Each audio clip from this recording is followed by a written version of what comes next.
Complicado ver o Arrascaeta se arrastando desse jeito, né? Dá até um frio na espinha. Qual Arrascaeta que a seleção do Uruguai vai devolver ao Flamengo? Em relação ao mercado da bola, segundo o Globo Esporte, o Flamengo fez consulta por Almada. Segundo a Jovem Pan, o Flamengo tenta a contratação de um atacante do Coritiba. E em relação ao Rossi, existem propostas, mas o interesse do Flamengo é de não se desfazer do goleiro rubro-negro. Sobre o nosso Sub-17 e Sub-20, o Flamengo jogou pelo Campeonato Brasileiro. Vou passar um resumão para vocês com um destaque, né, para o Joshua, que está voltando a ser titular depois de muito tempo, e também para o Daniel Salles, que mandou muito bem nessa partida, que teve a estreia de um novo técnico, Marcelo Salazar, à frente da equipe Sub-20. E sobre o Léo Pereira, o empresário falou sobre a vontade ou não do jogador em sair do Flamengo e jogar na Europa. Essas e outras vocês encontram agora na Flageral TV. Mas antes disso, por favor, galera, me dá um feedback aí se o microfone está funcionando direitinho, se o meu áudio tá bom.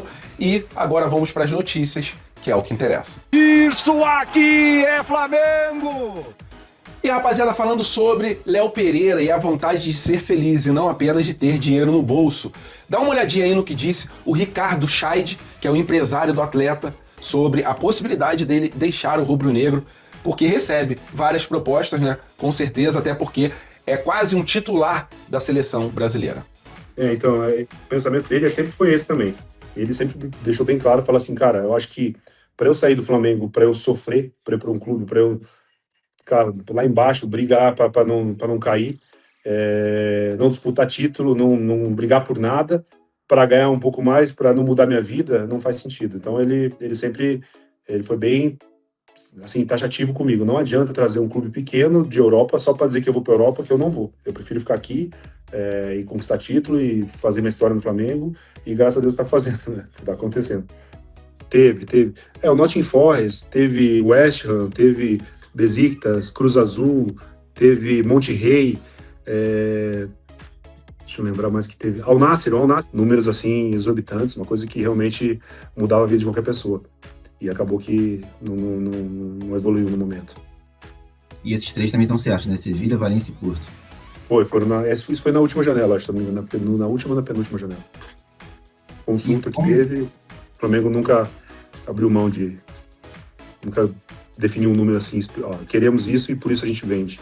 É isso, rapaziada, é que a gente fala sobre vários jogadores, né? Pra que sair do Flamengo, um time que disputa todos os títulos que entra em relação a campeonatos, para pegar um time de prateleira 2 ou 3 lá na Europa só para falar, poxa, eu jogo na Europa. Galera, o modo de pensar do Léo Pereira, na minha opinião, é o modo correto. Você deixa de lado um pouquinho a parte financeira, né, aquele glamour da Europa, para ser feliz e disputar tudo que se dispõe em relação aos torneios.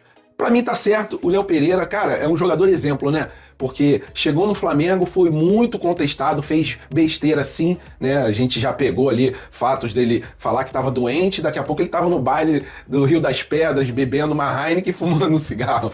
Complicada essa situação, rapaziada, ou não lembro se ele estava fumando cigarro ou não, mas que estava bebendo uma Heineken, ele estava bebendo. E deu a volta por cima, foi muito cobrado pela torcida, nunca peitou a torcida, chegou lá, fez o feijão com arroz e conseguiu se tornar um dos zagueiros mais importantes de todo o território nacional, quiçá em relação ao território mundial, né? Então é isso sobre o Léo Pereira, queria muito saber a sua opinião, por favor, coloque ela aqui embaixo do vídeo. E rapaziada, falando sobre a nossa base, Sub-17 e também Sub-20. Os dois fizeram jogos pelo Campeonato Brasileiro. Em relação ao Sub-20, tivemos a estreia do técnico Marcelo Salazar. E desde a saída do Bruno Pivetti, a gente não perdeu, né? São 4 partidas, 3 vitórias e 1 empate. Então o Flamengo melhorando bastante no Sub-20. Vejo muitos comentários dos torcedores falando, poxa, mas esse Sub-20 tá muito mal. Mesmo vencendo, né? A galera tá criticando bastante.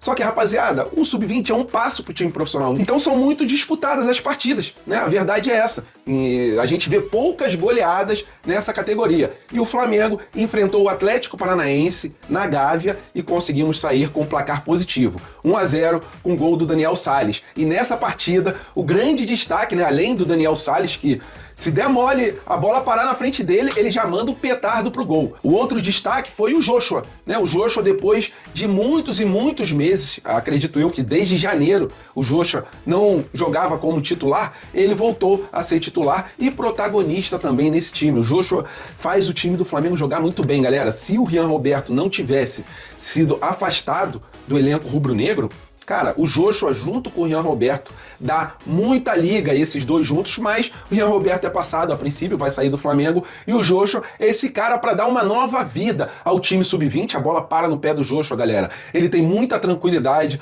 consegue ter uma visão no campo que poucos jogadores têm, ou deixa o colega na cara do gol, ou ele mesmo vai lá pro ataque e faz jogadas de muito perigo em relação ao time adversário. Então o Flamengo jogando bem melhor em relação à organização tática dentro de campo do que era com o Bruno Pivetti, e essa nota aí de felicidade com a volta à titularidade do Joshua depois de muito tempo contundido. Muita gente está me perguntando sobre o Guilherme, né? O Guilherme ele está no departamento médico, então por isso que o Flamengo não está utilizando o atleta. Muita gente perguntando se ele saiu ou não, não. O Guilherme não saiu, mas está lesionado. Em relação à tabela de classificação, o Flamengo está na 6ª colocação no Campeonato Brasileiro Sub-20, né? Já na zona ali de classificação, porque são os 8 primeiros, com 24 pontos. Então até a 3ª colocação está muito embolada essa tabela. E a próxima partida do Flamengo é na próxima quarta-feira, dia 17, contra o Cuiabá, às 3 horas da tarde, na Gávea, com transmissão do All Sports, tá? Em relação ao nosso Sub-17, jogamos fora de casa contra o São Paulo e conseguimos o primeiro ponto no Campeonato Brasileiro Sub-17 nessa 3ª rodada. Em relação à próxima partida do Sub-17, a gente jogará contra o Atlético Mineiro na Gávea na próxima terça-feira, no dia 16, ok? A princípio, sem transmissão, rapaziada, porque o Flamengo não está transmitindo nem o Sub-20, quem dirá as outras categorias, né? E o Flamengo tinha uma promessa de pelo menos transmitir o Sub-20 na Flamengo TV. Então é isso sobre a base. Desculpa me estender um pouquinho, mas quando o assunto é a base, a gente acaba falando de uma forma ali mais desenfreada, né? E em relação à estreia do Marcelo Salazar, tomara que tudo dê certo, porque a princípio é o cara certo para técnico do Sub-20. E agora falando sobre mercado da bola, rapaziada, 3 assuntos diferentes. Um é em relação ao Rossi, o outro é sobre o Lucas Ronier, do Curitiba, e a última é sobre o Almada. Vamos começar pelo Almada, que é a mais curtinha aqui.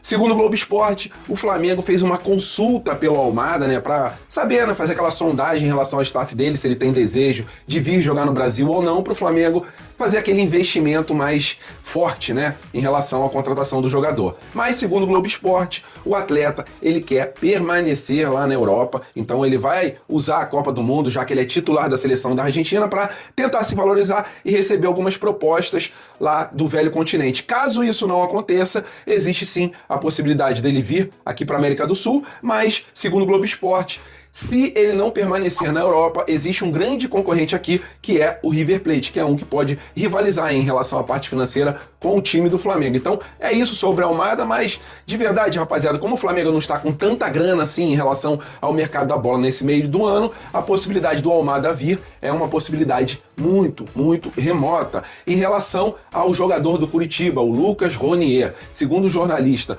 da Jovem Pan, o Flamengo, ele acenou ali com uma proposta de mais ou menos 10 milhões de euros, que dá em torno de 60 milhões de reais, por esse jogador, por esse atacante do Curitiba, que joga aberto pela direita, tem muita habilidade, só que eu deixo o questionamento para vocês.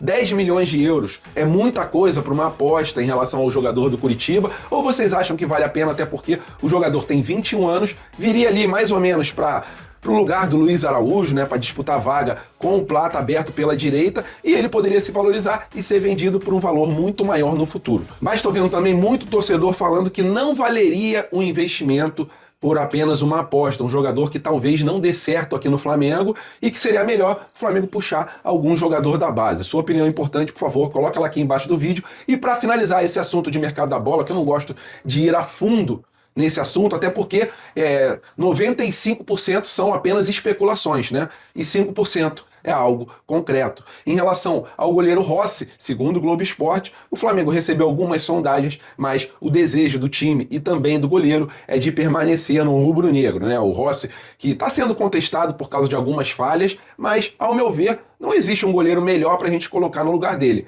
Eu traria o Brazão do Santos, só que a gente sabe que o Santos não quer vender o Brazão, que é um baita de um goleiro. Meu filho, que é goleiro de futebol de salão, é fã do arqueiro do Santos. E, realmente, cara, o Brazão é um goleiro que, se viesse, disputaria facilmente a vaga de titular com o goleiro Rossi. Mas o Santos não quer vender, então a situação ali do Rossi, eu deixaria o Rossi no gol, não venderia o Rossi.